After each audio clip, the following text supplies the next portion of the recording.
ജയന്തി, നീ ഇതിപ്പോ ഇവനെ വിട്ടിട്ട് വേറൊരുത്തൻ്റെ കൂടെ ഇറങ്ങിപ്പോയാലും ഞാനങ്ങ് സഹിക്കും. ഇത്ര നാണക്കേടില്ല. ഇതിപ്പോ അങ്ങനെയാണോ? മറ്റുള്ളവരുടെ മുഖത്ത് ഞാൻ എങ്ങനെ നോക്കും? നിന്റെ മുഖത്തോട് നോക്കാൻ എനിക്ക് നാണക്കേടാവുന്നു.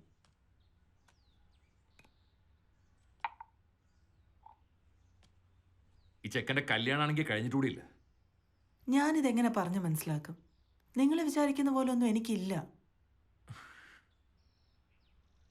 ഞാനൊരു കാര്യം ചോദിച്ചാൽ അമ്മ സത്യം പറയാമോ? അമ്മയ്ക്കിനിപ്പോ വേറെ കെട്ടണോ? ആ അതെ, അത് പറ. വേണ്ട. പിന്നെ എന്താ നിന്റെ പ്രോബ്ലം? നീ വിളിച്ചപ്പോ ഞാൻ മൂകാംബിക്ക് പോകാൻ തയ്യാറായിട്ട് നിൽക്കുമായിരുന്നു. എന്തായാലും ഞാൻ പോയിട്ട് തിരിച്ചു വരട്ടെ. പെങ്ങളായി പോയില്ലേ? ഇത് കേട്ടപ്പോൾ ഞാനങ്ങ് വല്ലാതായി പോയി. ആരും അറിയാതെ ഞാൻ ഇവിടെ വന്നത്. ആരോടെങ്കിലും പറയാൻ പറ്റുന്ന കാര്യമാണോ അത്? കുടുംബത്തെ കയറ്റും ആരെങ്കിലും? ഈ പ്രശ്നം സമുദായക്കാരറിഞ്ഞാൽ പിന്നത്തെ കാര്യം ഞാൻ പറയണ്ടല്ലോ. 2-3 ദിവസത്തിനുള്ളിൽ ഇവിടുന്ന് മാറിയേ പറ്റൂ. ചുറ്റും ഇവരുടെ ആൾക്കാരാ. ഞാൻ ഒരിടത്തും പോകുന്നില്ല.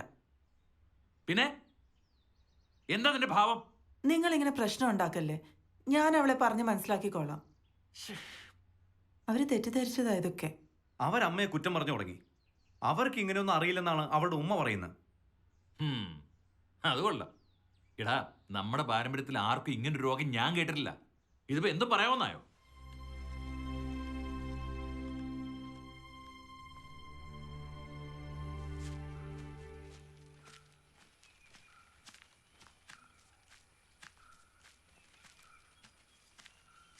ജുമേ, സോറി. അമ്മാവൻ വന്നിട്ടുണ്ടായിരുന്നു. ഞാൻ കുറച്ച് വൈകിപ്പോയി. ഞാൻ അമ്മയോട് സംസാരിച്ചു. അമ്മയ്ക്ക് അങ്ങനെയൊന്നുമില്ല. ജുമേ, നീ എത്രയും പെട്ടെന്നൊരു കല്യാണം നോക്ക്. അതാണ് കുഴപ്പമെങ്കിൽ അങ്ങനെ ആവാലോ. കല്യാണം കഴിച്ചാൽ എന്ത് കുഴപ്പമാ മാറുക? ഇതാരും സമ്മതിച്ചു തരില്ല. ഈ ലെസ്ബിയൻസിന്റെ ഒക്കെ ഒരു സ്വഭാവം ഇത്. സെക്ഷൽ ഹോർമോൺസ് കൂടുതലുള്ളതുകൊണ്ടാണ് ഇങ്ങനെ. നിന്റെ വീട്ടുകാർ ജിന്നാണ് ബാധയാണെന്ന് പറയുന്നതിലൊന്നും ഒരു കാര്യമില്ല. അത് അവർക്ക് അറിവില്ലായ്മ കൊണ്ട് പറയുന്ന. ജുമേ, നീ വിചാരിക്കും പോലെ അല്ല. ഇതൊരു സൈക്കോളജിക്കൽ പ്രോബ്ലമാണ്. ചികിത്സിച്ചാൽ മാറിക്കോളും. ഇങ്ങക്ക് ഇത്തിരിയെങ്കിലും ബോധമുണ്ടെന്നാ ഞാൻ കരുതി. മനസ്സിലാക്കാനും പരസ്പരം സ്നേഹിക്കാനും നോക്കണത് മനോരോഗാണോ? ഒരാൾക്ക് ഒരാളോട് ഇഷ്ടം തോന്നുന്നത്, പ്രണയം തോന്നുന്നത് അതൊരു സുഖമല്ലേ? മനോരോഗാണോ?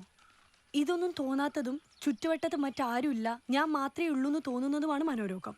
ഇത് ഇന്നലെ കണ്ട ജുമയില തന്നെയാണോ? അതോ നിന്റെ ഉമ്മ പറയുന്ന പോലെ ജിന്നോ ബാധയോ കൂടിയതാണോ? എന്നെ എന്റെ ഇഷ്ടത്തിന് വിട്ടേക്കൂ. ആർക്കും ഒരു ബുദ്ധിമുട്ടിന് വരണില്ല. ആർക്കും ഒരു ബുദ്ധിമുട്ടില്ലെന്നോ? എന്റെ അമ്മയ്ക്കൊരു ബുദ്ധിമുട്ടാണ്. എന്റെ അമ്മ അത്ര കാര്യമല്ല. നല്ല അന്തസ്സും തറവാടിത്തുമുള്ള കുടുംബത്തിൽ ജനിച്ചതാ. ഇനി എന്റെ അമ്മയെ ബുദ്ധിമുട്ടിക്കരുത്, ഫോണിൽ കൂടി പോലും. പരസ്പരം ഇഷ്ടപ്പെടുന്നത് അന്തസ്സല്ലേ രതി? എന്നെ ഈ ജന്മത്തിൽ തിരിച്ചറിഞ്ഞത് രതിന്റെ അമ്മയാ. എനിക്ക് കാത്തിരുന്നതിന് ശേഷം കിട്ടിയ സ്നേഹം അത്. ജുമേ, ഞാൻ നിന്നെ ഇഷ്ടപ്പെട്ടിരുന്നു. നീ എന്നെ പറ്റിക്കുകയാണെന്ന് മനസ്സിലാക്കിയിട്ട് പോലും എനിക്ക് നിന്നോട് ദേഷ്യമില്ല. ഇതൊരു മാനസിക രോഗമാണെന്ന് നീ എന്തെങ്കിലും തിരിച്ചറിയും. വാപ്പയും ഉമ്മയും പറയുന്ന പോലെ കുഞ്ഞയുമായിട്ടുള്ള നിക്കാഹിന് നീ സമ്മതിക്കണം. എന്റെ കഷ്ടകാലത്തിന് നിങ്ങൾ ചോദിച്ചപ്പോൾ ഞാൻ അത് സമ്മതിച്ചത്. നിങ്ങൾ ഓരോന്ന് പറഞ്ഞു കൊടുത്തിട്ട് എന്റെ കുടിയിലുള്ളവര് ഭ്രാന്തായിരിക്കുക. എന്റെ ജന്മം ഇങ്ങനെ ആയിപ്പോയി. 8ാം ക്ലാസ്സിലായപ്പോ തിരിച്ചറിഞ്ഞതാ ഞാൻ ഇങ്ങനെയാണെന്ന്. പക്ഷെ ഞാൻ ആരോട് പറയും? എന്റെ കൂടിയിൽ ആരും എന്നെ മനസ്സിലാക്കിയില്ല. ഇപ്പൊ ഞാനൊരു വരുമാനക്കാരിയും കൂടി എല്ലാവർക്കും. രതി പ്ലീസ്, ഇത് പറഞ്ഞ രതിന്റെ അമ്മയെ വേദനിപ്പിക്കരുത്. അവർക്ക് പ്രഷർ കൂടും. എന്നാ നീ എന്റെ അമ്മയെ കാണാൻ വരരുത്. അമ്മയ്ക്ക് അത് ഇഷ്ടമല്ല. അമ്മ പറയാൻ പറഞ്ഞു നീ അവിടേക്ക് വരരുതെന്ന്. എന്റെ സങ്കടം ഞാൻ ഒന്ന് പറഞ്ഞോട്ടെ രതിന്റെ അമ്മയുടെ അടുത്ത്. ഞാൻ ഒന്നവരെ കെട്ടിപ്പിടിച്ച് കരഞ്ഞോട്ടെ. ആർക്കും ഒന്നും നഷ്ടപ്പെടാനില്ലല്ലോ. എന്നെ ഒന്ന് മനസ്സിലാക്കി രതി പ്ലീസ്.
എന്തേ?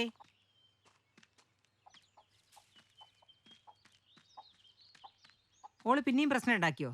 അതോ ഇജ്ജ് പ്രശ്നം ഉണ്ടാക്കാൻ വന്നതാ? ഏയ്, ഞാനിവിടെ ആരെയും കാണാത്തോണ്ട് ജുമ എണീറ്റില്ലേ? ഓള് ഞെണീറ്റിലും കുഴപ്പമില്ല. മുസീബത്ത് എല്ലാവരും നാണം കെടുത്താൻ.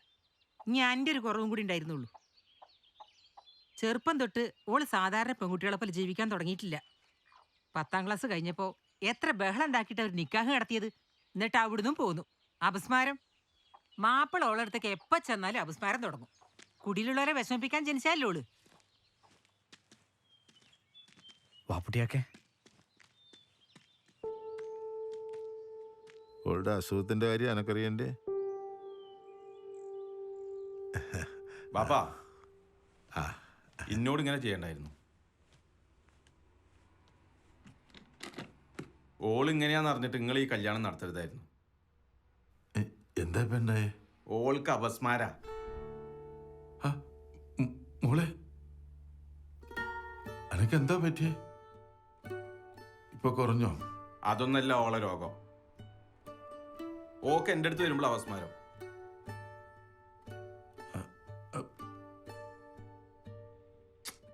നിങ്ങളെ മോള് ഞാൻ ഇപ്പൊ എങ്ങനെ നിങ്ങളോട് പറയാ? അല്ല,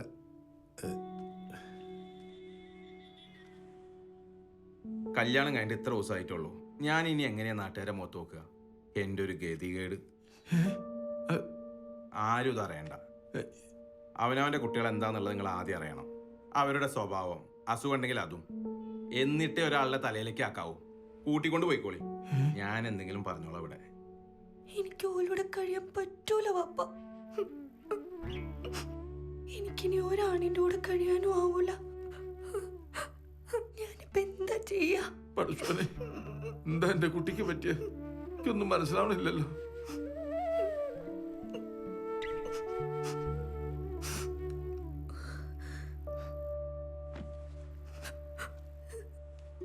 ജി വിഷമിക്കണ്ട, വാപ്പാന്റെ കൂടെ പോയിക്കോളി. ഇതാരും അറിയണ്ട. പാപ്പ, ഉമ്മ അറിഞ്ഞ എന്നെ കൊല്ലും പാപ്പ. നിങ്ങളിത് പറയരുത് ടോളി. പാപ്പ, പാപ്പ, ആരും അറിയണ്ട.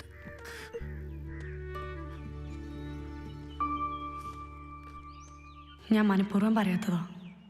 എനിക്കതൊന്നും ഇഷ്ടമല്ല. അതാരോടും പറയണതും ഇഷ്ടമല്ല, ആരും അറിയണതും ഇഷ്ടമല്ല.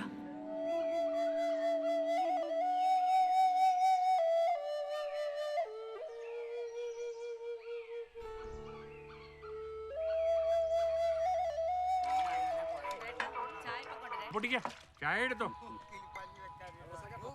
അതെ, അവളെ ഇവിടുന്ന് ഓടിക്കണം, ആ ജയന്തിനെ. ഈ നാട്ടിൽ ആമ്പിള്ളേരില്ലാഞ്ഞിട്ടാണോ അവള് പെണ്ണിനെ തന്നെ? ഛേ, ആ ചെക്കനെങ്ങാനായിരുന്നെങ്കിൽ നിങ്ങളുടെ ജാതിയിലെങ്കിലും കൂട്ടായിരുന്നു. ഇത്തിരി സ്വൈര്യം തരുവോ? തല പൊട്ടണല്ലോ. ഓ,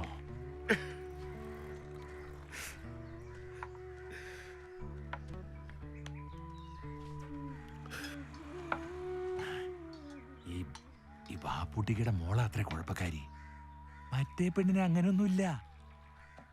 എന്താലേ നമ്മൾ ചോദിക്കുന്നതിനാണ് കുഴപ്പം. എന്താ അത്? എന്താ ചെയ്യുക? നാട്ടുകാരെല്ലാവരും കേട്ടിട്ട് നെട്ടിരിക്കുക അല്ലേ? അതുകൊണ്ട് എന്തൊക്കെ കുഴപ്പമുണ്ടാകാൻ പോകുന്നത്?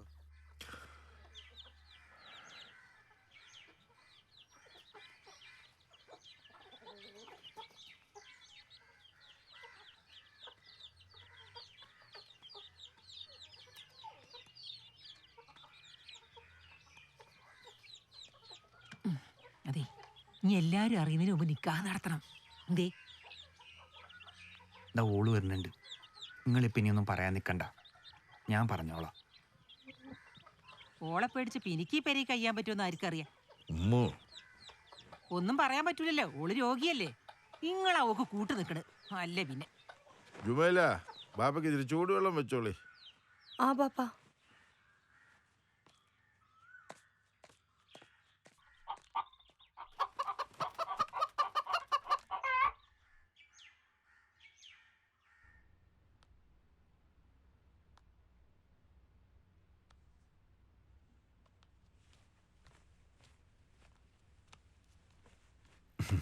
അമ്മേ, അമ്മയ്ക്കിനി ഫോണിൻ്റെ ആവശ്യമൊന്നുമില്ല.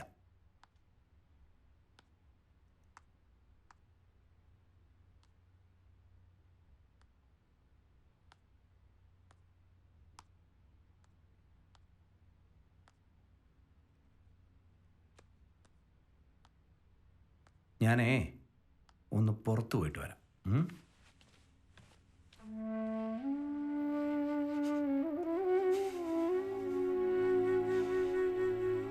എന്നോട് ഇത്തിരി സംസാരിക്കാനുണ്ട് പേഴ്സണലായിട്ട്. ഉമ്മയും വാപ്പയും നമ്മുടെ കല്യാണം തീരുമാനിച്ച് എന്നോട് പറയണ്ടെന്ന് പറഞ്ഞു. പക്ഷെ എന്നോട് പറയേണ്ട വയ്യ. എൻ്റെ എല്ലാ കാര്യങ്ങളും അറിയണ ആളല്ലേ ഞാൻ. എനിക്കൊരാളുടെ കൂടെ പൊറുക്കാൻ പറ്റൂല. അനക്ക് പ്രണയം എന്താണെന്ന് അറിയാഞ്ഞിട്ടാ. ഒരാണിൻ്റെ ചൂടറിഞ്ഞാൽ ഒരു പെണ്ണും വേറെ എവിടേക്കും പോകില്ല. നിങ്ങൾ എന്നെ ഒന്നും ചെയ്യൂല. നിങ്ങൾക്ക് അതിന് കഴിയൂല. ഞാൻ പെണ്ണല്ല. സംശയമുണ്ടോ നിങ്ങൾക്ക്? നിങ്ങൾ ആളോളടുത്ത് പോയി പറഞ്ഞോളി, പടച്ചോൻ എന്നെ പെണ്ണായിട്ടല്ല ജനിപ്പിച്ചെന്ന്. എന്റെ കുറ്റല്ല അത്. പിന്നെ പെണ്ണിന്റെ ഒരു പ്രശ്നവും നിക്കാഹ് കൊണ്ട് മാറണതല്ലാന്നും. പോയിക്കെന്റെ മുന്നിന്നോ.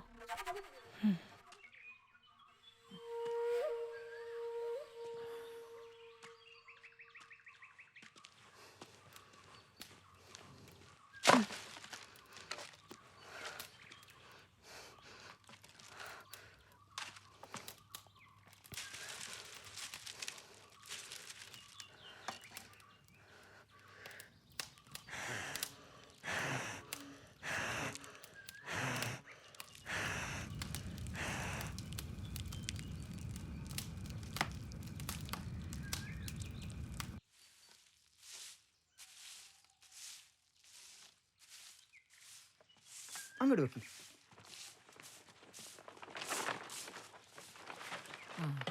ഇങ്ങോട്ടോക്കി ആദ്യം ഈ വശം പടുത്തിട്ട് മറച്ചോളി. ഒരു ഇബിലീസിന്റെ നോട്ടം ഇന്റെ പെരേക്ക് വേണ്ട.